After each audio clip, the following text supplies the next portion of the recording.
যে কেউ বানাতে পারবেন এই রকম নরম তুলতুলে ব্রেড দিয়ে একটি নাস্তা রেসিপি। বাড়ির ছোট থেকে বড় সবাই অনেক পছন্দ করবে।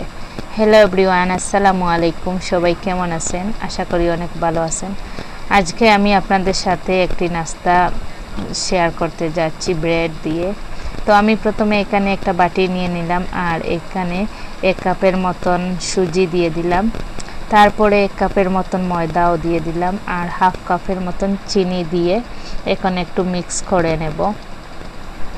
সুজিটা কিন্তু বাজলে হবে না, ওই রকম কাঁচা দিতে হবে। তো আমি একটা ব্যাটার বানিয়ে নেব। এখানে বেশি ঘনও না, বেশি পাতলাও না, ওইভাবে বানাতে হবে। তো সব কিছু মিক্স করার পর আমি 5 মিনিটের জন্য রেস্টে রেখে দেব।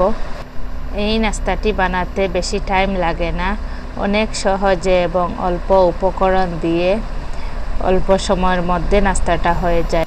আর আমার ভিডিওর মধ্যে যদি কোনো অংশ ভালো লাগে প্লিজ কমেন্ট করে জানাতে ভুলবেন না, এবং সাবস্ক্রাইব করে পাশে থাকবেন।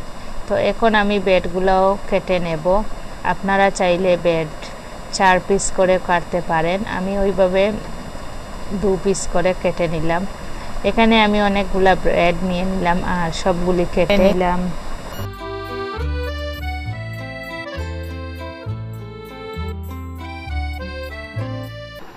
তো সবগুলি আমার কাটা হয়ে গেছে, এখন আমি ভেজে নেব।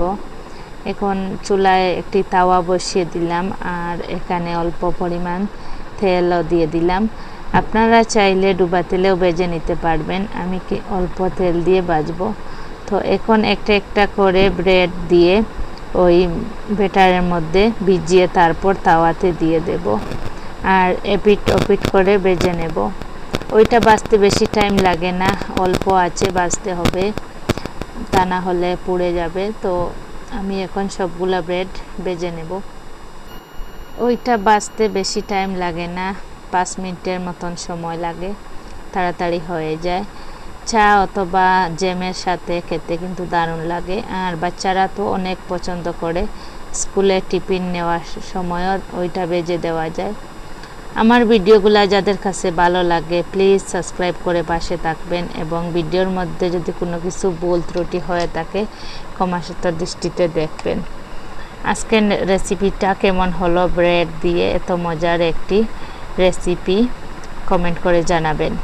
আর যাদের কাছে ভিডিওটি ভালো লাগে অবশ্যই পাশে থাকবেন। আজকের মতন এই পর্যন্তই।